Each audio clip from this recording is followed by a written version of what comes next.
How to change caption language on YouTube app. Hey everyone, welcome to the channel. This is Rose and I'm here to guide you on how to change caption language on YouTube app.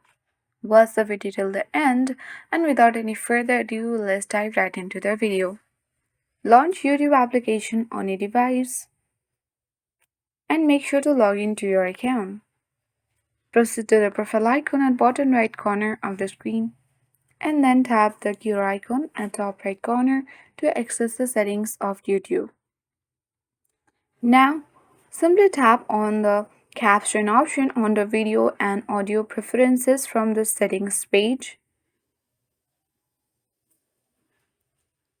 and make sure to toggle the button on for caption preferences so that you can make some changes over here. Select language. Now you can easily choose any language of your convenience. After that, you need to simply select your circles and then your caption language on YouTube app will be changed. That's all for today. Thanks for watching and see you in the next video.